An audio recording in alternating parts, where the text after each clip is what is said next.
My new dog knocked over my mother-in-law, sending her into shock on the spot. My mother-in-law had been bitten by a dog as a child. She wasn't just afraid of them, she was also allergic to their fur.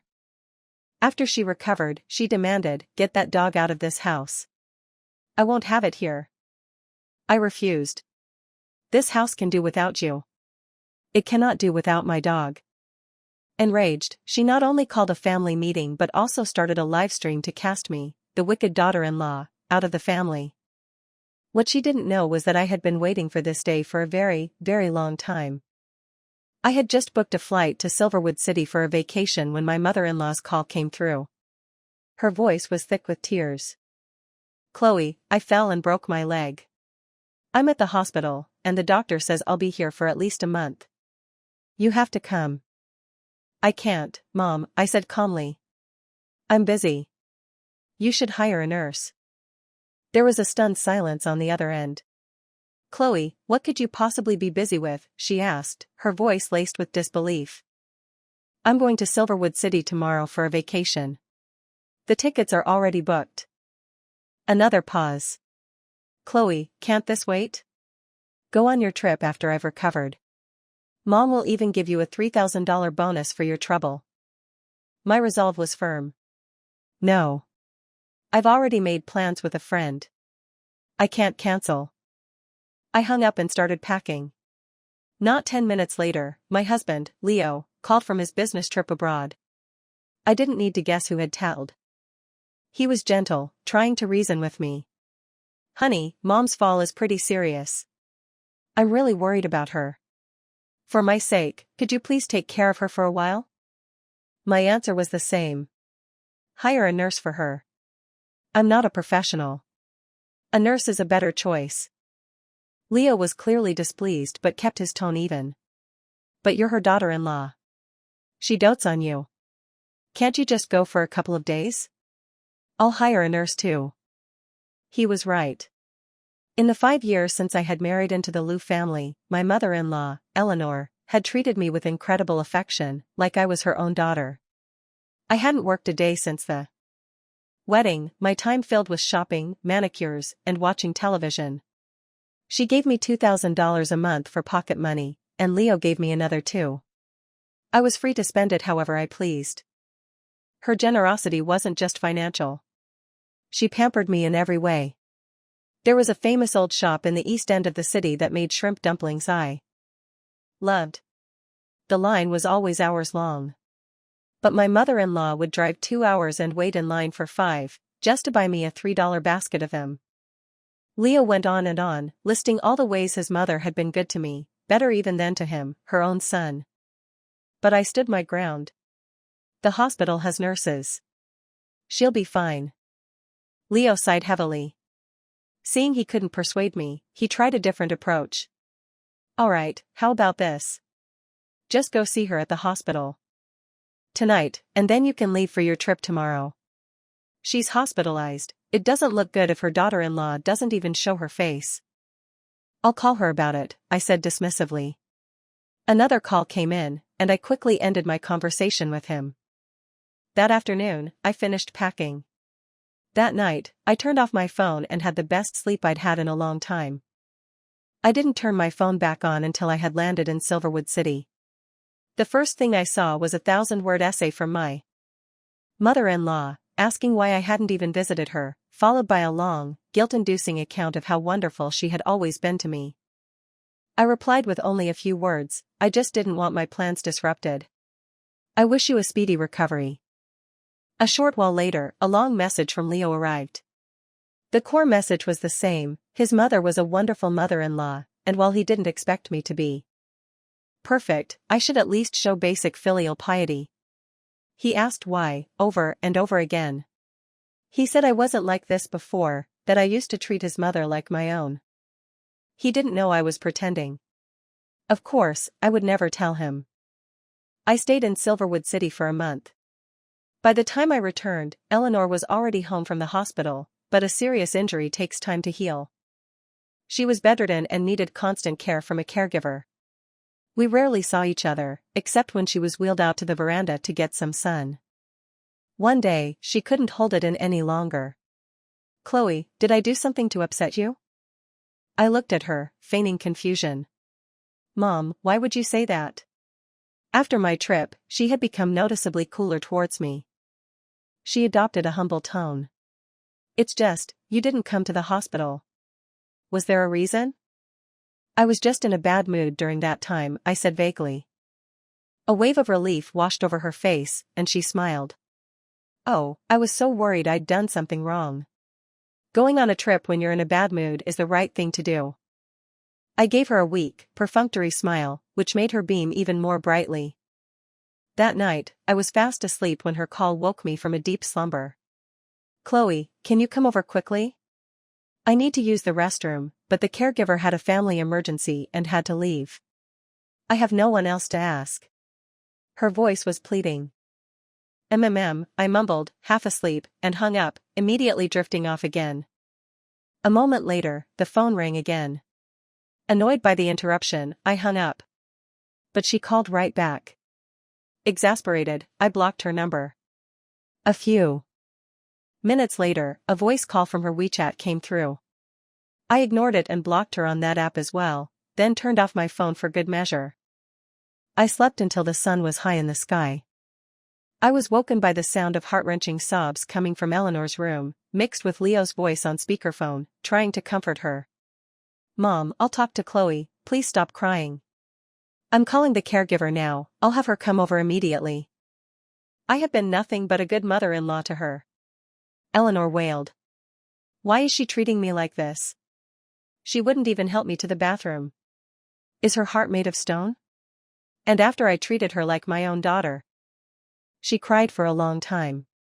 Eventually, the caregiver arrived, cleaned her up, and threw out the soiled bedsheets. Eleanor was still highly emotional. When the caregiver wheeled her out of her room, she screamed at me. Chloe, do you have a conscience? We've been family for years, and you won't even lend a hand to help me to the bathroom? I was sleepy last night, I replied, my heart as still as a frozen lake. I wasn't thinking. She didn't believe me. Her eyes were filled with hatred. This is incredibly disappointing. Then you should hire 2 more caregivers, I suggested. Then you won't have to worry about accidents like this again. All my kindness was wasted on a dog, she spat, her face contorted with disbelief. You can continue to waste it on a dog in the future, I said with a faint smile. Her face flushed with rage. I never knew you were this kind of person. I ignored her and went back to my room to sleep. This only infuriated her more, and she spent the next several hours berating the caregiver. Leo called, demanding an explanation. I was just really tired, I told him. I wasn't thinking. You know how much I love my sleep. Leo kept repeating it, you were always so good to my mom before, what changed? He was angry for a few minutes, but by the end of the call, he was blowing kisses through the phone again. A month later, Eleanor had recovered. We maintained a superficial harmony. The $2,000 a month stopped coming. She was no longer the easygoing, friendly mother-in-law, but a haughty, distant matriarch who was rarely home, always out driving her luxury car. I bought a Great Dane, thinking it would be fun to have a dog to play with. One day, Eleanor came home and asked me coldly, when is Leo coming back? He said his flight lands this afternoon. As I spoke, my dog, Zeus, bounded towards her enthusiastically. She shrieked as if she had seen a ghost. He doesn't bite, I said with a smile. Don't be afraid. Zeus jumped up on her, his long tongue lolling out in a happy pant. Suddenly, Eleanor's eyes rolled back, and she collapsed, unconscious. The caregiver frantically called for an ambulance. She later told me that Eleanor was severely allergic to dog fur and had a deep-seated fear of dogs since childhood. It was a condition of her employment that she not own a dog. Leo arrived home just in time to hear what had happened and took me to the hospital. He didn't blame me. Instead, he blamed himself. It's all my fault, he said. I forgot to tell you about Mom's allergy. She was bitten as a child, so she's terrified of him. Chloe, we can't keep this dog. I said nothing. We entered the hospital room. Eleanor was on an 4 drip. Her normally elegant face was swollen like a pig's head, covered in a dense rash of angry red welts. It was a ghastly sight. The moment she saw Leo, she began to cry like a wounded child. "Oh, my son, you're finally back. If you had been any later, you might not have seen your mother again." "It's okay, Mom," Leo soothed her. "The allergy medication will kick in soon. You're not in any danger." She shot me a venomous glare. "I told you not to get a dog. You did this on purpose." Leo looked at me, shocked. "I don't remember you saying that," I said calmly. "You did this on purpose," she seethed. "Just because I stopped giving you your $2,000 allowance, you decided to get back at me with this vicious trick." "Mom, Chloe wouldn't do that," Leo said, trying to placate her. "She's always been a bit forgetful, she probably just forgot." It took him a great deal of effort to calm her down. A few days later, Eleanor was discharged. Leo assumed I had given the dog away. But when he and his mother walked through the door, they saw me on the sofa, petting Zeus while watching TV. Eleanor, a mixture of fear and rage, jumped to her feet. "Leo, do you see this?" she shrieked. "She did it on purpose. She's trying to kill me." "Chloe, be reasonable," Leo commanded. "Give the dog away. I'll buy you a cat. This dog must be thrown out of this house this instant." Eleanor screeched, pointing a trembling finger at me. I looked at them both, my expression serene. "If you don't like the dog, you can move out. This house can do without you, but it cannot do without my dog." Eleanor's chest heaved with fury. "Do you see? She's an ungrateful viper. Son, you have to divorce her. A woman this cruel must be divorced." Leo didn't want a divorce. "Chloe, please," he begged. "Just apologize to Mom." I remained silent, my face set like stone. Afraid the conflict would escalate, Leo pulled his mother outside to calm her down. The next day, Eleanor summoned the entire Luke clan. She was holding a family council to have me, the wicked daughter-in-law, formally cast out. A thrill of joy shot through me. This was the day I had been waiting for. Relatives from both sides of the family, from newborn babies to 80-year-old elders, gathered for this grand tribunal. Eleanor's niece, Sasha, secretly started a live stream. Leo's aunt tried to reason with me. "Chloe, dear, don't be foolish. Apologize to your mother-in-law. You have such a good life, don't throw it away." Others chimed in. "It's normal for in-laws to have friction. Just work it out. You're the younger one, it's not shameful to bow your head to an elder. Chloe, honestly, your mother-in-law and Leo have been so good to you. You haven't worked a day in 5 years. Do you have any idea how hard it is to make money out there? So many people would kill for your life. Don't be a fool." Hearing this, Eleanor became even more emboldened. "Some people are just greedy, insatiable snakes. No different from an ungrateful viper. Everyone here has seen how well I've treated her. In what other family does a mother-in-law give her daughter-in-law $2,000 a month in pocket money? Holiday bonuses of no less than $3,000? $5,000 for her birthday? In 5 years, I've given her no less than $150,000, and that's not even counting what Leo gives her, which is more. I'm not exaggerating when I say she lives better than a queen in our home. I can't cook, but when she wanted homemade food, I took a month of cooking classes just so I could make her a meal. From time to time. Those dumplings she loves? I regularly stood in line for hours to buy them for her. We have a maid to wait on her. Whatever she wanted to do, I supported her. I can swear to God I treated her like my own flesh and blood." She grew more and more agitated, tears streaming down her face as she pointed an accusing finger at me. "But her? She's a snake I nurtured in my own home. When I was injured in the hospital, she didn't visit once. She went on vacation instead. One night, the caregiver was gone, and I asked her to help me to the bathroom. She refused. She would rather let me soil my own bed. Is that something a human being does? Even a stranger would have helped. And I am her mother-in-law. I endured all of this for my son Sake, but she just pushed her luck further. She knew I was afraid of dogs, knew I was allergic, and after her dog scared me into a state of shock, she refused to get rid of it.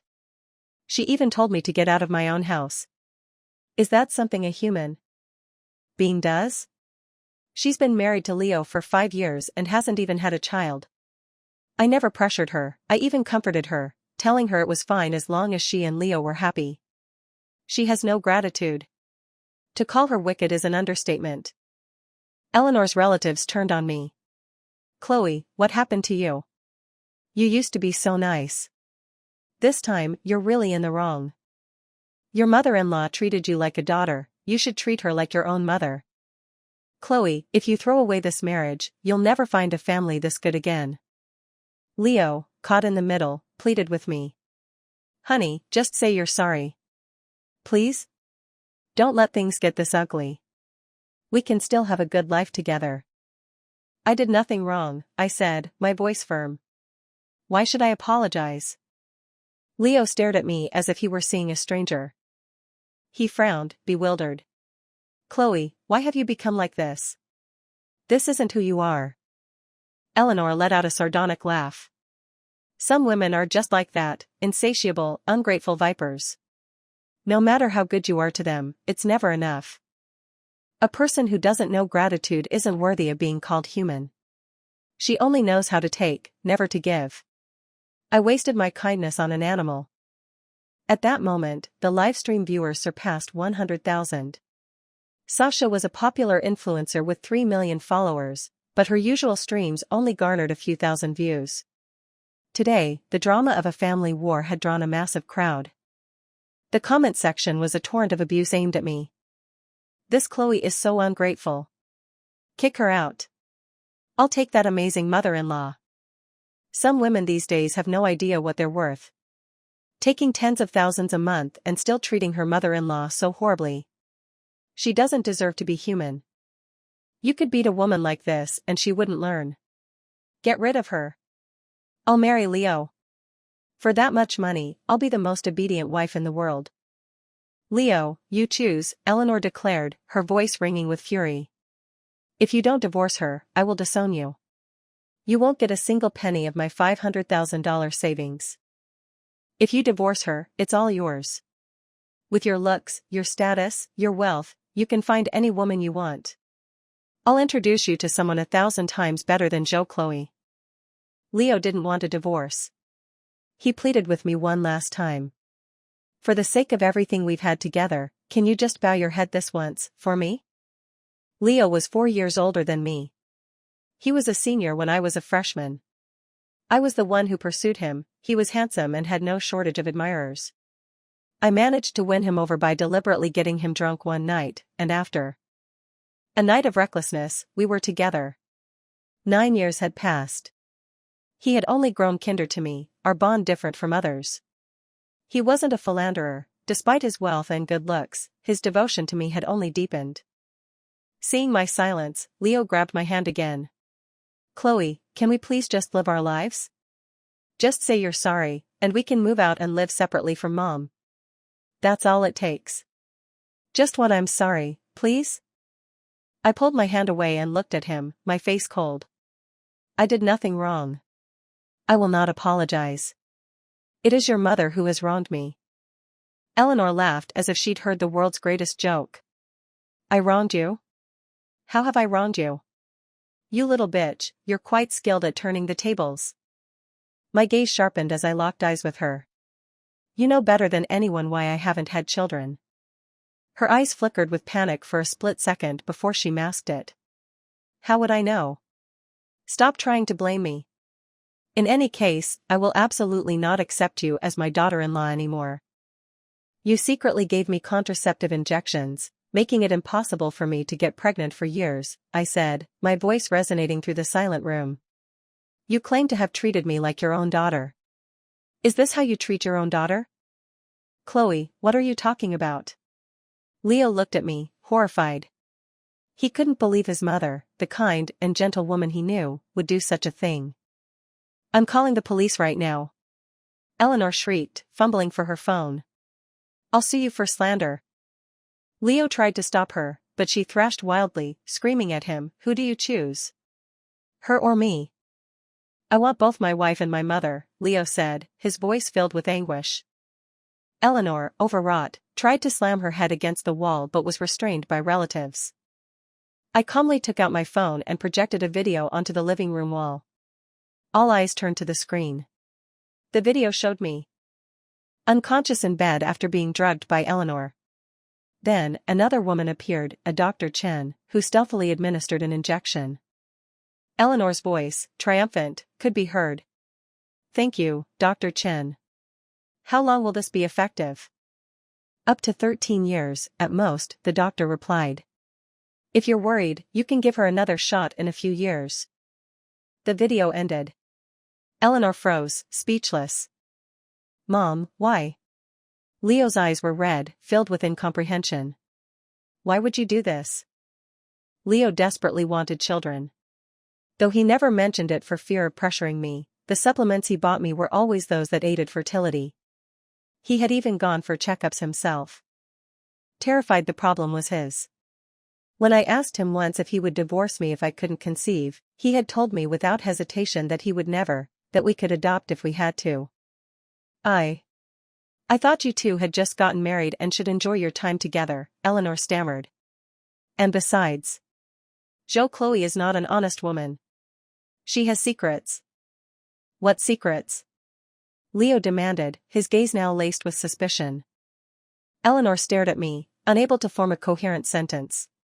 "Well, I just felt that she wasn't right." I met her gaze. "Not right how?" I pressed. "Do I remind you of someone?" Her eyes widened in shock, and she took a stumbling step back. "What is going on?" Leo demanded. Eleanor was silent, staring at me with an expression of utter disbelief. The livestream viewer count had now surpassed 200 million. The tide of public opinion had turned. Oh my God, a saint on the surface, a demon underneath. No wonder the daughter-in-law treated her so badly. She deserved it. This mother-in-law is a master actress. There's more to this story. Look at her face, she's guilty. Eleanor's family began to question her. "Eleanor, what is all this? Why would you secretly give Chloe birth control shots?" "But you liked her so much." I spoke for her. Perhaps she didn't want to be a grandmother. She enjoys her freedom. Most women her age are at home taking care of grandchildren. But not her. She drives sports cars, runs a business, goes clubbing. A child would make her feel old. More importantly, she realized I looked like someone she knew. She couldn't quite place it, and though she investigated, she found nothing. "How do you know that?" Eleanor asked, looking as if she'd been struck by lightning. "Who are you?" I smiled faintly. "There's an old saying, Lu Shome. No wonder she has the air of an old friend, it turns out she is an old friend's child. You recognize me now, don't you?" Her legs gave out, and she nearly collapsed, supported only by her niece. The relatives were all confused. "Chloe, what are you talking about? Is there something between you and your mother-in-law that we don't know?" Leo was the most frantic. "Honey, what do you mean? Tell me clearly." I stared into Eleanor's eyes and said, enunciating each word, "I am Arthur Fang's daughter." The disbelief in her eyes intensified. "Impossible," she muttered. "Arthur's daughter's surname wouldn't be Zhou." "Who is Arthur Feng?" Leo asked, completely lost. "Arthur Feng was my father," I said. "And Leo, the reason you could wear designer clothes and drive luxury cars in college is because that money was bought with my father's life." Leo's confusion deepened. "You're lying. You're framing me." Eleanor shrieked. "I changed my surname to Zhou the year my father died," I continued, my voice steady. "I had just finished middle school. My father was killed in an accident by a drunk driver. Before he died, he bought a massive life insurance policy, and the beneficiary was you, Lu Shome. After his death, the insurance company paid you $8 million. You enjoyed spending that money, didn't you?" She denied it vehemently, collapsing to the floor in a heap of tears. You're a vicious, lying woman. You'll die a horrible death for making up such stories. The relatives were skeptical. Chloe, is this true? You can't just say things like that. I calmly pulled out my phone and projected another video, this one of my father and Eleanor, caught in the act by my mother in our own bedroom. In the video, my father slapped my mother to protect his mistress. Eleanor, wrapped in a sheet, taunted my mother. He doesn't love you anymore. He loves me. As a woman, I advise you to have some dignity. Take care of your child and stop acting like a shrew. A murmur of shock went through the room. That's really Eleanor. Eleanor, how could you do something so shameless? It's not me. It's not me, she screamed. I then projected the details of my father's insurance claim. You can live in denial, I said scornfully, but everyone knows the truth. Do you know what I hate you for the most? My voice trembled with years of suppressed rage. After my father died, my mother saw that you were the beneficiary of all his insurance policies. The shock was too much for her. The day you collected that $8 million was the day she hanged herself. She and my father were childhood sweethearts. Their love was real. You bitch, you destroyed my family. I didn't know it would turn out like that, Eleanor sobbed. Then, her tone shifted back to defiance. I never knew he made me the beneficiary. You're just like your mother, a hysterical shrew. Stop causing trouble here. The relatives tried to mediate. Things have come to this, just go your separate ways. A clean break is the only way. This marriage is over. Chloe, what are your terms for the divorce? I never wanted a divorce, I said coldly. Then what do you want? Eleanor shrieked. The $8 million? In your dreams. An eye for an eye, I said, my voice dripping with venom. I want your life. She let out a crazed laugh. Hilarious.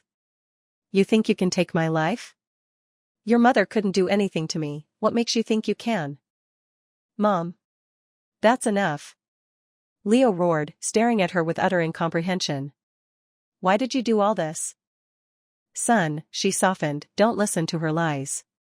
Yes, I had an affair, but my conscience is clear. Her father tricked me. I didn't know he was married. When I found out and tried to leave, he wouldn't let me. I didn't argue. I just projected their old chat logs onto the wall. The evidence will speak for itself. The first message from Eleanor to my father read, remember to delete this after we chat, don't let your wife see. Another message, we've only known each other for a few days, do you really love me? If you're sincere, I don't need a title. I won't make you get a divorce. I'm willing to be the little woman behind you. Why did you do this? Leo asked his mother, his voice hollow with disappointment. Unable to argue, Eleanor turned on him. Son, you know how much I love you. What's done is done. You have to divorce her now. I don't want to. Leo yelled. She doesn't love you. Eleanor shot back. Can't you see? Marrying you was a premeditated plot. She's here for revenge. Leo's red-rimmed eyes turned to me. Chloe, he asked softly, you do love me, right? His gaze was a desperate plea, begging for even a lie. A pang of pain shot through my heart. I didn't answer him directly. After my mother died, I became an orphan. I was a poor student, but my mother had hoped I would go to art school. To get close to Eleanor, I studied day and night. I got into your university. You were a pawn in my revenge. Being with you, marrying you, calling my enemy mom, it was all part of the plan. For the suffering I endured, for my mother's life, your mother must pay. Did you ever have feelings for me? He insisted. I don't want to hear anything else. Just tell me, did you ever love me? Tears welled in his eyes. That's not important anymore, I said quietly. It is important, he shouted. It's very important to me. See? Eleanor jeered. She's a heartless wolf. She only ever used you. Leo refused to believe it, his eyes locked on mine, demanding an answer. I changed the subject. There's something else you need to know. The drunk driver who hit my father was your biological father. Impossible, he said, looking utterly bewildered. My father died when I was little. I pulled a DNA report from my bag and handed it to him. It was a paternity test between Leo and the driver, confirming they were father and son. I thought you looked a bit like the driver, I explained calmly. It raised my suspicions. I met with him once, and I deliberately pulled out a few of his hairs. I took some of yours too, you might remember. The test confirmed it. I also found out he had cancer, which is likely why he agreed to do it. His name was Vincent Sue. He died of cancer 4 years ago. Your mother had an affair while married, and you were the result. She hid it from everyone. You lying bitch. You'll rot in hell. Eleanor lunged at me, screaming, but Leo and the other relatives held her back. I'll project her final conversations with Vincent, I said. On the screen, a video appeared of them meeting in secret. Eleanor's voice was clear. Even though Leo will never know you're his real father, the Sue family line will continue. That's all that matters. This is the last and best thing you can do for him. With this money, he and I can live very well. Their chat logs were filled with terms of endearment and Eleanor's frequent updates on Leo's life. There was no denying it now. Where did you get this? She shrieked, her eyes bulging. You bitch. You'll die. Why do you think I married Leo? I replied, a cold smile on my face. I put tracking devices, listening bugs, and pinhole cameras in your phone, your car, your purse, your clothes. You're a fucking psycho. I didn't kill your mother. She killed herself. It has nothing to do with me. She deserved to die. The Liu family relatives, especially the uncles and aunts, finally turned on her completely. Liu Xiaomei, you're not human. My brother was devoted to you, and you not only cheated on him but passed off another man's child as his. How could you be so vile, so promiscuous? The live stream viewers skyrocketed to 300 million. The chat was a waterfall of condemnation. This mother-in-law is beyond evil. Adultery, conspiracy to murder, insurance fraud, this is monstrous. This Chloe is incredible. 9 years of biding her time. A silent storm. Liu Xiaomei deserves to die. She destroyed a family. People like her should be executed immediately. Quick, let's help Chloe call the police. This is huge, it has to be dealt with. Cornered, Eleanor lashed out. All of you. I've given you so much over the years, and now you kick me when I'm down. You're the ones who aren't human. She turned back to me. What do you want? The 8 million? I'll give it to you. Just divorce my son and get out of my life forever. I told you, I said calmly. I want your life. You wouldn't dare kill me, she sneered. You don't have the guts. I'm not an idiot. I won't kill you myself. You broke the law. The law will deal with you. I broke no law, she screamed. Did you forget? I reminded her.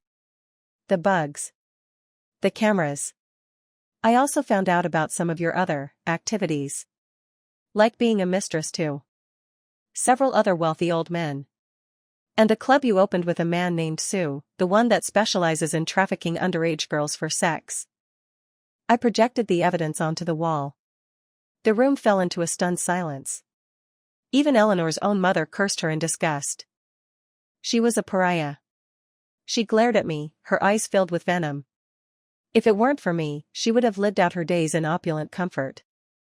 Liu Xiaomei, I said, savoring the moment. I have held these words in for 9 years. Today, I can finally expose you for the monster you are. It's time for you to go to hell and apologize to my mother. A murderous light entered her eyes. She snatched a fruit knife from the coffee table and lunged at me. You first. Thud. Leo threw himself in front of me. The knife plunged deep into his chest. You fool. Eleanor shrieked at him, horrified. You're my son. How could you take a knife for this little bitch? Leo collapsed to the floor. Blood pooled quickly on the polished tiles. The wail of sirens grew louder. Police officers burst in and subdued Eleanor. "Save my son," she cried, hysterical. "Please, save my son." I was dialing for an ambulance when Leo's hand brushed against my shoe. I looked down. He was trying to speak. I knelt beside him, tears falling onto his arm. "Hang on. I'm calling for help.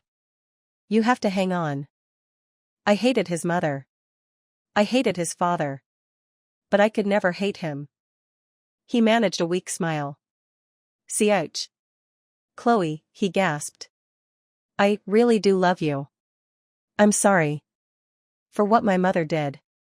I'm so sorry." "It's not your fault," I sobbed. "Don't talk. I'm calling." My hands were shaking so badly I couldn't press the numbers. Tears blurred my vision, and I frantically wiped the screen with my sleeve. In that instant, Leo's eyes closed for the last time. No matter how loudly I called his name, he didn't answer. A few months later, Lu Xiaomei was sentenced to death. A wave of final, profound relief washed over me. I went to the cemetery to visit my mother. I talked to her headstone for a long, long time. That night, she came to me in a dream. She told me to start over, to live a good life.